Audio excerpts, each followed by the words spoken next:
네, 여러분 반갑습니다. 한국 디지털 팀 연구소 대표 양현진입니다. 제가 오늘 말씀드릴 내용은 저희가 이제 주로 디지털 트윈 기술과 서비스를 다루고 있기 때문에 디지털 트윈을 관점에서 메타버스와 연관성과 어떻게 해야 될지에 대한 발제를 하도록 하겠습니다. 여러 가지 기술들 또 여러 가지 얘기들이 많죠. 그리고 초연결, 초지능화가 4차 산업혁명을 어쨌든 견인하고 있고, 또 우리나라에서도 이 대한민국을 선도국가로 대전하기 위해서 이제 한국화 뉴딜들을 추진하고 있는데, 그러면 이런 우리가 정책이나 이런 기술들이 과연 무엇을 위한 것인가, 한번 되짚어 봐야 되지 않을까 말씀드리면서 시작하겠습니다. 디지털 트윈은 잘 아시겠지만 실제 시스템과 똑같은 쌍둥이를 만들어서 실세계에서 확보할 수 없는 데이터를 시뮬레이션을 통해서 확보를 해서 실제 시스템에 대한 분석이라든지 예측이라든지 최적화할 이런 서비스 목적으로 이제 디지털 트윈을 운영하게 되는데요. 사람들이 이제 항상 이렇게 했을 때 어떻게 되지? 저렇게 했을 때 어떻게 되지? 그런 와디프에 대한 질문들을 던졌을 때 그 답을 해줄 수 있는 것이 디지털 트윈의 핵심 존재 가치라고 생각을 합니다. 디지털 트윈은 실체계와 어떤 설계할 때부터 운영 유지까지 전체 라이프 사이클에 동기화돼서 운영되고, 근데 이제 그런 디지털 트윈의 대상 시스템이나 객체들이 시간의 흐름에 따라 항상 변하기 때문에 항상 실체계와 일관성과 동질성을 유지하려는 것이 핵심 기능이 되겠습니다. 시뮬레이션 얘기를 많이 하는데 시뮬레이션의 결과가 의미가 있으려면 결국 그 모델이 핵심이라고 볼 수가 있겠습니다. 그래서 우리가 디지털 트윈을 만들 때 크게 보면 실체계하고 데이터도 똑같아야 되고 형상과 공간도 같아야 되고 기능과 특성이 같아야 되겠습니다. 그럼 이런 디지털 트윈을 가지고 무엇을 할 것인가를 이제 짚어보면, 디지털 트윈을 이제 만드는 기술과 디지털 트윈을 이제 운영하는 서비스 기술로 이제 구분해 볼 수가 있는데요. 실제 시스템에다가 디지털 트윈이라는 어떤 컴포넌트가 하나 추가돼서 또 다른 시스템이 만들어지게 되는데, 그러면 기존에 운영하던 서비스보다 이 디지털 트윈을 붙였을 때 어떤 서비스가 더 나아질 거냐, 서비스 관점에서 보면 크게 이제 기능적인 측면에서 현재 못 풀던 문제를 풀었든지, 그 다음에 성능적 측면에서 시간을 단축한다든지 정확도를 높인다든지 서비스 품질을 향상해 주기 위해서 이제 디지털 트윈을 이제 만들게 되는 것입니다. 그래서 이제 디지털 트윈은 구축이 목적이 아니라 디지털 트윈이라는 것을 수단과 도구로 활용해서 실체계의 어떤 스마트화가 최종 목적이라고 말할 수 있습니다. 크게 보면 이제 스마트 시스템에 대한 정의가 이제 미국 과학자들에서 하는 게 있는데요. 그게 4대 기능입니다. 자동 감지, 자동 진단, 교정, 자동 제어. 그리고 이 성능 측면에서는 자원과 에너지 사용량을 최소화시킨다든지, 시간이나 공간 점유량을 최소화시킨다든지, 생산량, 통과율, 성장률을 또 최대화시킨다든지, 작업능이나 장비 가동률을 최다시켜야 되는 이런 것들이 디지털 트윈의 어떤 목적으로 활용될 수가 있고요. 이런 디지털 트윈의 활용 분야는 어떤 분석을 하거나 예측을 하거나 최적화하는 모든 분야가 된다고 할 수 있습니다.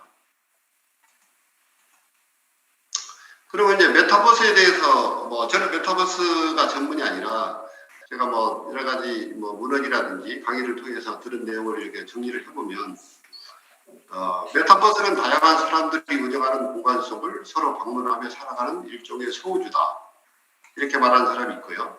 가상과 현실 간의 경계가 소멸된다. 메타버스는 가상과 현실이 상호작용하며 동진화하고 그 속에서 사회, 경제, 문화 활동을 하며 가치를 창출하는 세상이다. 이렇게 돼 있고요. 어떤 미래학자들은 2D 인터넷 세상보다 3D 가상 세계에서 더 많은 시간을 보낼 것이라고 예측하는 분도 있고, 뭐 구성을 이게 뭐 AR, 라이프 로깅, 미러월드, 뭐 VR 이렇게 지금 구성을 좀 많이 하더라고요. 그러면 이것들이 인간이 어떤 필요에 의해서 만들어진 개념인지, 그 개념을 실현하기 위한 기술인지, 또 기술로 구현된 어떤 프로덕트인지, 그리고 사이버월드가 무엇이 다른지, 이런 것들이 인간에게 주는 가치와 서비스는 무엇인지, 이게 참 제가 좀 궁금하더라고요. 그래서 오늘 이런 부분들을 제가 디지털 트윈 중심으로 제가 그 질문을 던지면서 지금 디지털 트윈을 가지고 할 수 있는 서비스들을 먼저 이렇게 살펴보면 크게 문제 해결 목적으로 활용될 수 있고요. 또 하나는 체험 목적으로 쓸 수가 있습니다. 실세계에서 어떤 시간이나 공간이나 뭐 비용이나 안전 문제 등에 해볼 수 없는 체험이라든지, 뭐 우리 상상의 속에 있는 체험이라든지, 이런 체험 목적으로 두 가지 목적으로 우리가 디지털 트윈을 쓸 수가 있는데, 문제 해결 목적은 발생 가능한 다양한 시나리오를 입력시켜서 그 시뮬레이션한 결과의 데이터를 가지고 AI라든지 데이터 분석 기술을 활용하면 좀 더 높은 수준의 분석, 예측, 진단, 가시화를 할 것이고요.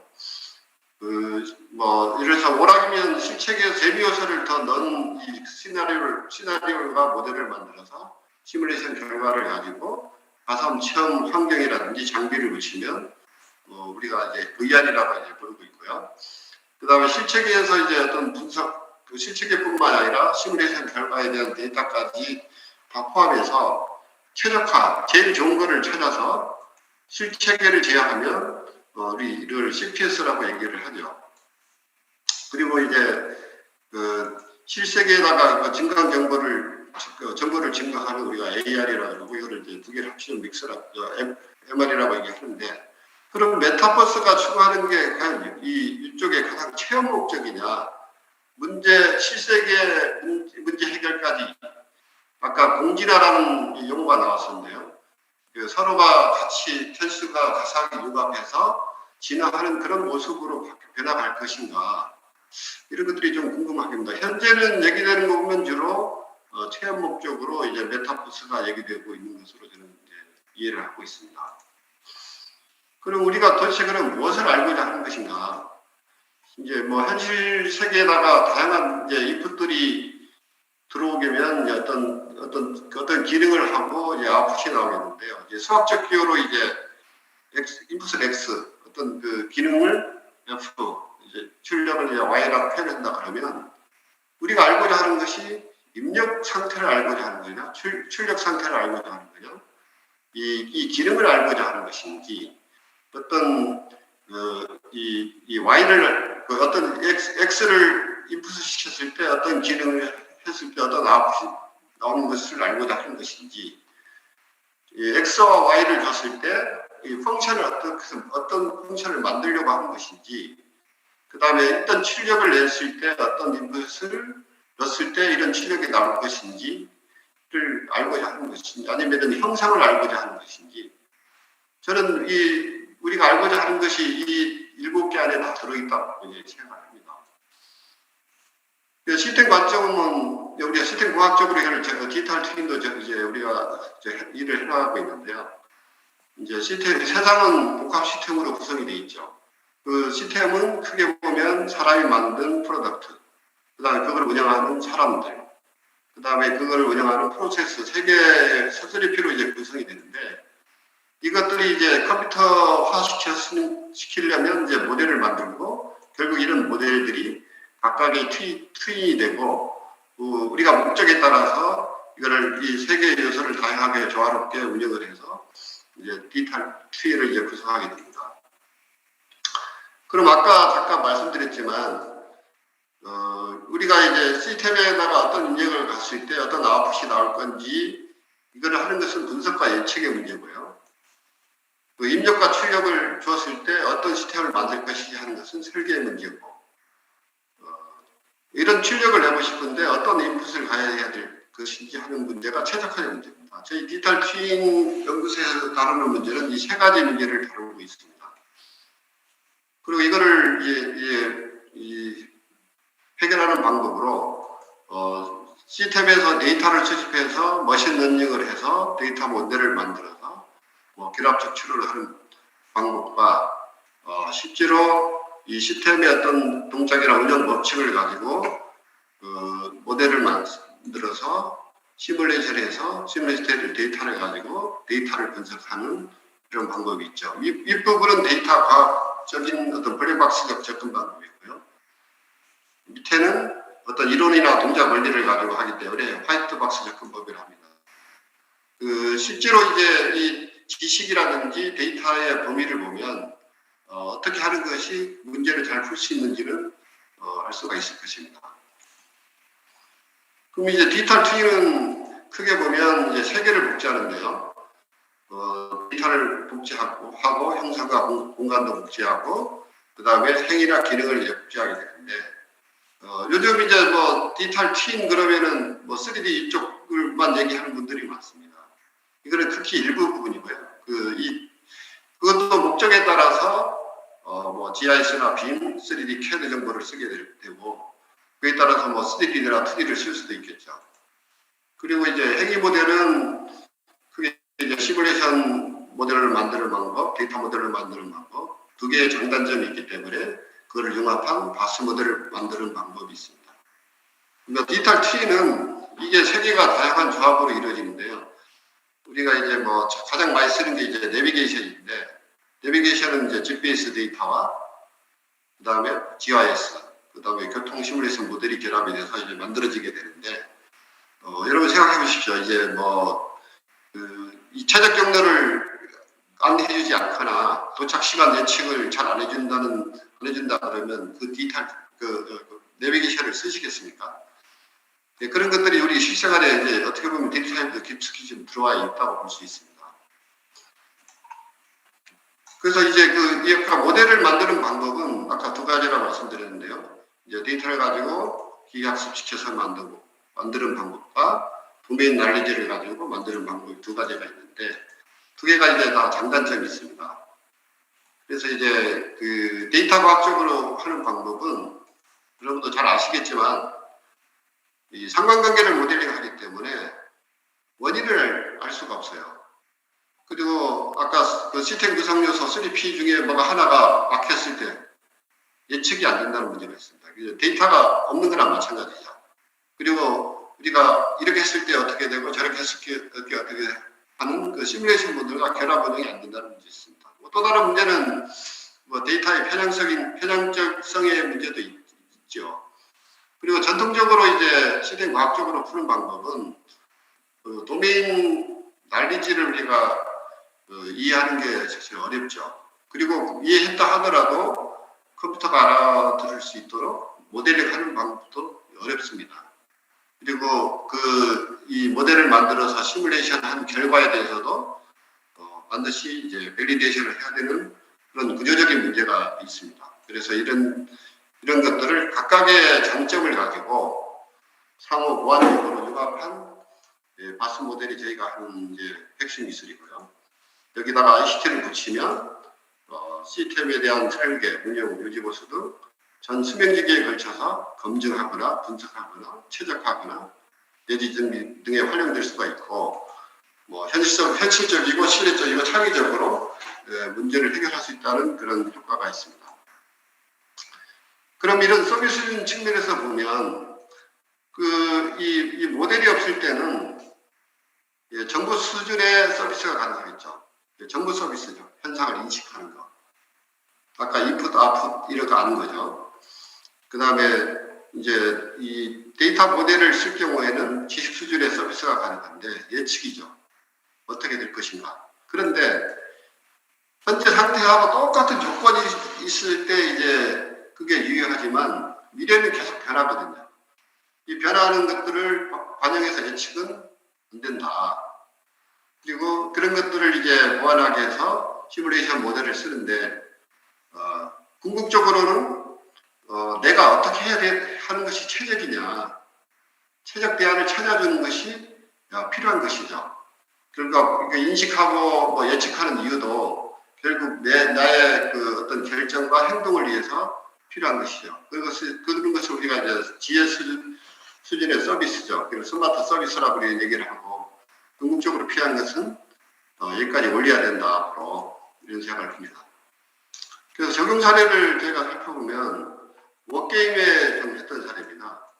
실제로 전쟁 연습을 실생에서 해볼 수 없기 때문에, 그 다양한 이 워게임에 관련된 객체들을 다 모델링을 해서, 그런 것들은 여러 가지 툴을 쓸 수 있습니다. 매트랩이라든지, 통신망 쪽의 옴넷이라든지, 뭐 유니티라든지, 다양한 그런 툴들을 이용해서 모델을 만들어서, 이거를 상호 연동을 해서, 전쟁 연습을 했던, 사례가 있고요. 그 다음에 이제, 이 아군 수상함이 적군의 어떤 그 잠수함의 어뢰 공격을 받았을 때, 이걸 어떻게 회피해서, 피해를 최소화시킬 거냐. 이 어뢰가 이 수상함의 소음 정보를 쫓아오는데요. 이 소음 정보와 똑같은 애는 이제 기만기를 만드는 겁니다. 그러면 이 기만기를 어떻게 만들어야 되느냐 하는 문제랑, 그 다음에 이 기만기를 이 어뢰가 탐색이 됐을 때 어떤 타임에 어떤 방향으로 어떻게 뿌리고 내가 어떤 방향으로 회피를 해야 피해를 최소화시킬 거냐의 문제들을 해결해 주는 겁니다. 그럼 이런 것들이 각각의 이 객체들에 대해서 모델을 만들고요. 이 모델들을 만들어서 서로 연동을 해가지고 다양한 시나리오들을 입력을 해서 가장 좋은 것을 찾아주는 것입니다.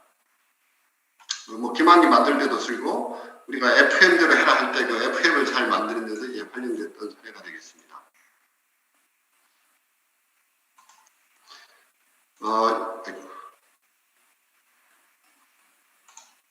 이거는 이제 모 우려원에 화재가 발생했을 때 이 화재 피해를 분석하고 어떻게 대피를 하는 것이 가장 피해를 줄일 수 있느냐 했던 문제를 이제 해결해 줬던 사례고요.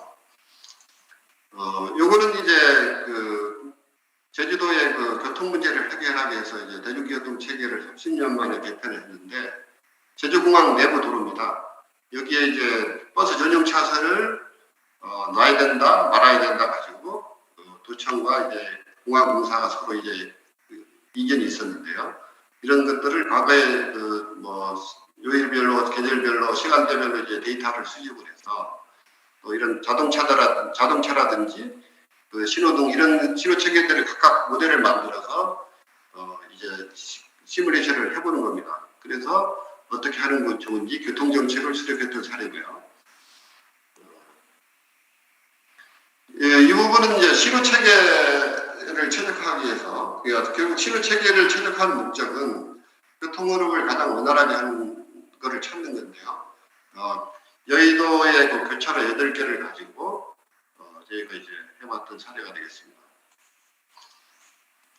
요거는 이제 스마트 시티 시범 도시에 외부 차량을 못 들어가게 하고 내부 모빌리티를 공유 차량을 가지고 이제 활용을 해야 되는데, 그럼 공유 차량을 몇 대를 어떻게 운영해야 이 모빌리티를 최적화시킬 거냐 하는 문제를 이제 이 설계하기 전에 해왔던 사례가 되겠습니다. 이거는 이제 여의도에 생화탄을 탑재한 미사일이 포과가 됐을 때 우리가 어떻게 대피를 하고 어떻게 대응을 해야 피해를 최소화시킬 거냐 하는 문제들을 POC 개념으로 해봤던 사례가 되겠습니다. 이 기상 상황의 영향에 따라서 이 확산의 방향이나 속도가 달라지기 때문에 거기에 맞게 적절히 대응하는 게 필요하겠죠. 이거는 이제 항공기 F-16 항공기를 이제 똑같이 모델을 만들어서 실제로 이제 교전을 어떻게 해야 싸움에 이길 건지 하는 문제를 해결했던 사례입니다. 그래서 활용 방안을 이제 보면 무궁무진하죠. 이제 스마트 시스템 얘기를 많이 하는데 각 분야별로 스마트 시스템을 만드는데, 스마트 시스템을 설계하고 구축하고 운영하고 유지보수하는 데 쓰게 되는데요.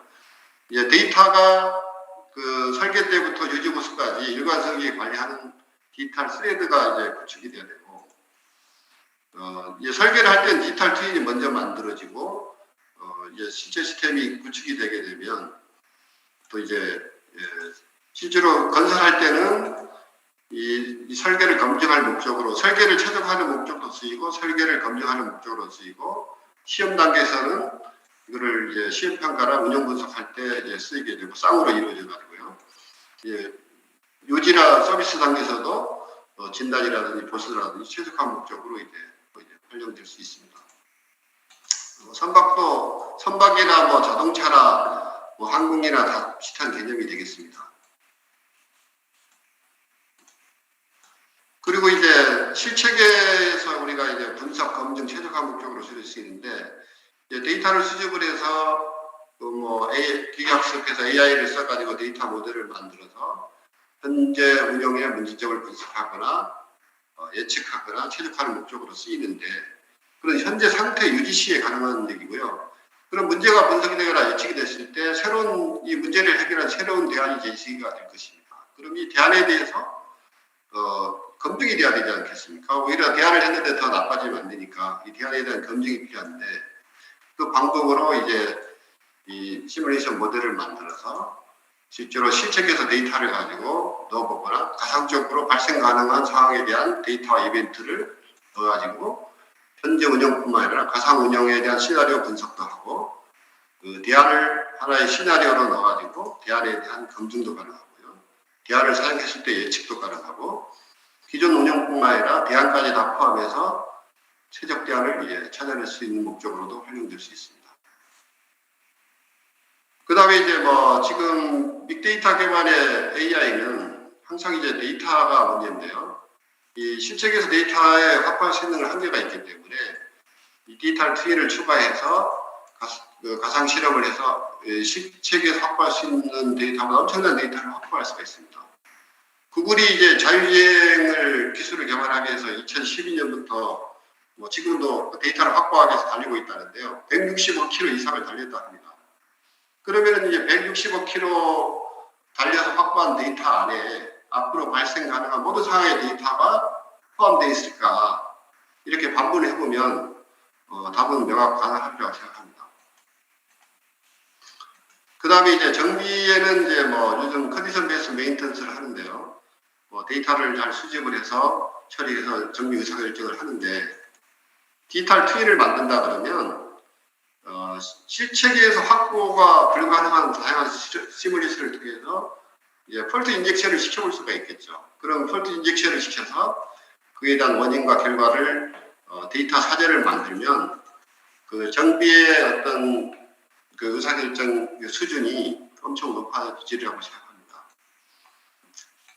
결국 이제 궁극적으로 이제 우리가 IoT나 빅데이터나 AI 플랫폼 가지고 하는 서비스, 그다음에 GIS나 BIM이나 3D CAD 가지고 할 수 있는 서비스들이 있는데, 이 IoT, 빅데이터, AI 가지고 할 수 있는 것들은 현재 운영 상태에서 분석 운영 최적화 이런 것이 가능하고, 이 디지털 트윈 기반으로 가게 되면 현재 운영뿐만 아니라 변경된 운영에 대해서도 우리가 이제 예측하거나 최적화가 가능하고, 그래서 이제 서비스 수준을 보면 공간 정보 가지고는 이제 정보 수준의 이제 서비스가 가능하고, AI가 아니면 지식 어떻게 진행될 것인가 지식 수준의 서비스가 가능하고, 그 궁극적으로는 우리가 이제 선도국가로 대처를 하기 위해서는 우리가 새로운 기준도 만들어야 되고 왜 하는지에 대한 답을 찾아야 되기 때문에 GS 서비스가 필요하고, 이 GS 서비스를 제공하기 위해서는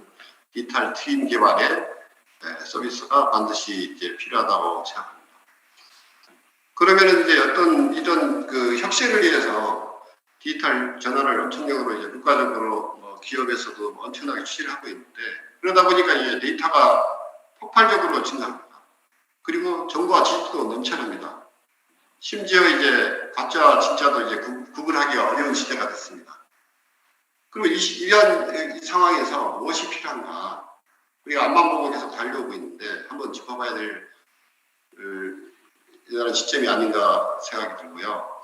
그러면 메타버스는 이게 초현실인가 비현실인가 진짜 이 비몽사몽인가 이런 제가 질문을 던지면서 자, 메타버스가 왜 인간과 세상을 위해서 왜 필요하고 우리 국가 내에서 왜 필요하고 그 필요성이 이 목적이 정리가 되면 이 목적 달성을 위해서 리퀘어먼트 요구사항을 정확하게 정리하는 무엇이 필요한지 그를 식별하고 어떻게 그 다음에 그 목적과 요구사항을 구현하기 위해서 어떤 기술과 어떤 방법으로 어떤 프로덕트를 가지고 어떻게 서비스할 건지 그게 논의되는 것이 순서가 아닌가 생각하면서 오늘 제 발전을 여기까지 해서 마치겠습니다.